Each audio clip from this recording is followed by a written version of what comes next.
Bem-vindos de volta ao Nutriverso. Para quem não me conhece, eu sou a Aline, sou nutricionista, especialista em suplementação clínica, esportiva e fitoterápicos. Vocês já viram que hoje o nosso assunto é cafeína, o termogênico mais consumido no mundo. Bom, pesquisando um pouco sobre a história da cafeína, né? Eu pude descobrir que a cafeína ela foi identificada pela primeira vez, a substância, no grão de café, e a descoberta dos efeitos dela de reduzir a fadiga e aumentar o estado de alerta é atribuída a um monge etíope. Esse monge, ele ouviu de um pastor sobre o efeito que essa bebida produzia, que na verdade o grão de café produzia sobre suas cabras, e decidiu preparar uma bebida com esse grão para passar a noite acordada em oração. O cultivo do café ele teve início no Iêmen, próximo a Meca, no século XIX, onde também se aperfeiçoou o preparo da bebida com o grão de café. Atualmente, metade do café produzido no mundo é cultivado em São Paulo. Bom, embora a popularidade do café seja indiscutível, quem não gosta de um bom café, sempre houve divisão entre os efeitos benéficos dessa substância. Ela foi considerada pela Organização Mundial de Saúde como uma droga estimulante do sistema nervoso central, juntamente com anfetamina, nicotina e cocaína. A cafeína ela teve incluída, por exemplo, na lista de substâncias proibidas pela World Anti-Doping Agency, na classe dos estimulantes, e só foi retirada recentemente, e ela saiu da lista de substâncias proibidas e passou para a lista de substâncias monitoradas, né? Ou seja, há um monitoramento quanto ao consumo de cafeína nos atletas. E os consumidores, muitas pesquisas foram desenvolvidas com café, onde consumidores habituais de café, que consomem 5 ou mais xícaras, relatam que ao se abster de café, sentem irritabilidade, inquietação, nervosismo, dor de cabeça, dificuldade de rendimento no trabalho. Foi nesse estudo também que confirmou-se esses relatos e a gente pode interpretar que esse consumo habitual de grandes doses de cafeína pode produzir tolerância e dependência. Por exemplo, em alguns estudos, a administração de uma única dose de café elevada pode produzir insônia, inquietação, ansiedade e vários outros sintomas. Esses efeitos eles são ainda mais nítidos quando são utilizadas doses menores em indivíduos que não são habituados ao consumo de café. Ou seja, reforçando essa ideia que o café realmente pode causar uma dependência, tá? Então, e em relação aos esportes, né? Todo mundo busca um melhor desempenho quando faz algum tipo de atividade, principalmente os esportes de alto rendimento. E o café é um dos recursos ergogênicos muito usados com o intuito de melhorar a performance atlética, diminuir a fadiga e também o cansaço. A nível celular, a cafeína aumenta a liberação do cálcio do músculo esquelético. Além disso, ela parece agir sobre o músculo, aumentando a capacidade de realizar exercícios físicos de alta intensidade e curta duração, agindo sobre o retículo sarcoplasmático, aumentando a permeabilidade desse ao cálcio, tornando o cálcio prontamente disponível para o processo de contração muscular. Assim, é bem provável que a cafeína possa influenciar sim a sensibilidade das fibras musculares ao cálcio. Logo, ela causa um aumento da queima de gordura, facilita a transmissão do sistema nervoso central, existe uma redução da concentração de potássio no sangue durante o exercício e um aumento da força da contração muscular em baixa frequência de estimulação, tá? E uma economia do glicogênio muscular. Esses mecanismos nos levam a acreditar em um benefício ergogênico da cafeína durante a execução de exercícios de longa duração, durante as quais a diminuição do glicogênio limita o desempenho do atleta. E essa teoria é realmente sustentada por vários estudos. Já um outro estudo, ele não encontrou evidências de um melhor desempenho em exercícios de curta duração e alta intensidade. Segundo esse mesmo estudo, é possível que a cafeína atue na ativação dos processos neuronais e musculares diretamente relacionados com esse tipo de atividade desportiva.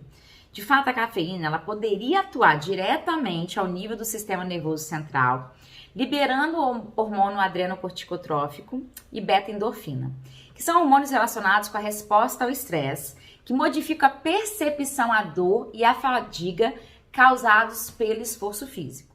Então, o que a gente pode tirar de uma pesquisa que mostra esse tipo de resultado? A cafeína realmente ela age a nível celular, transformando, por exemplo, deixando o cálcio muito mais disponível, que é uma substância muito importante, essencial para uma contração muscular de alta qualidade, ou seja, para um rendimento melhor durante o exercício.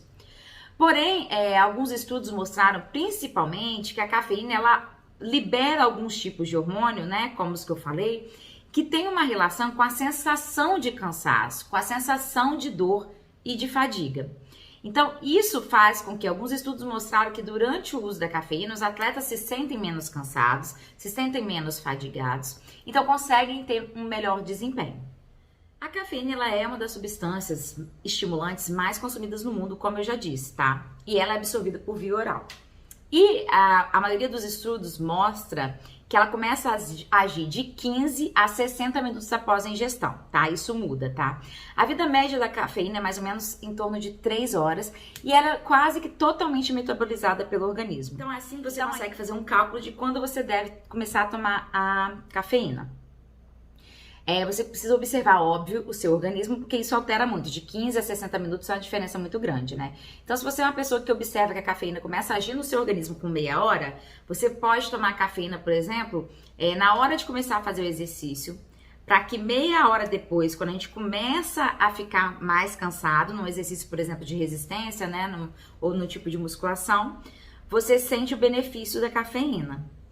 Ou, se você se sente muito cansado naquele dia e quer ter um benefício para começar a treinar, você pode tomar meia hora antes do início do treino, né? E se você for 60 minutos para começar a agir a cafeína, você muda para 60 minutos, essa diferença.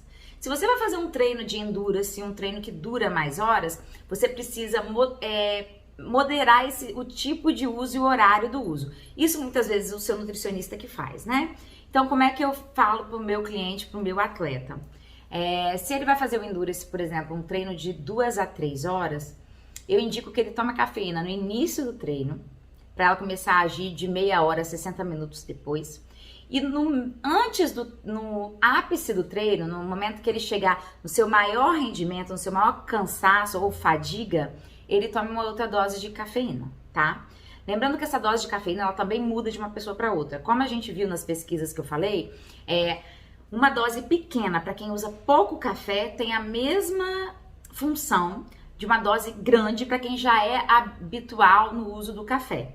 Então, por exemplo, se você toma de 3 a 4 xícaras ou mais por dia de café, você precisa de uma quantidade maior para ter os efeitos benéficos do café em termos de termogênico, tá? Se você nunca usa café, não tem muita prática de usar, só toma uma xícara pequena de manhã de café coado, que ele é menos concentrado de cafeína também que o expresso, você pode tomar um pouco mais de café coado ou um café expresso, ele já vai ter uma ação muito grande, já vai aumentar, já vai ter o efeito que você espera de termogênico.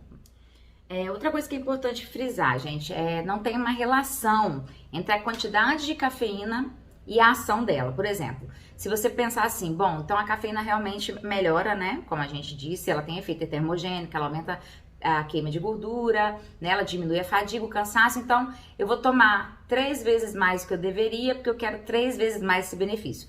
Os estudos mostram que não existe uma relação dose-resposta da cafeína, ou seja, não adianta aumentar a quantidade de cafeína para ter um melhor desempenho, porque ela vai ter o mesmo desempenho numa pessoa, isso depende do quanto de cafeína ela já é habituada ou não a consumir.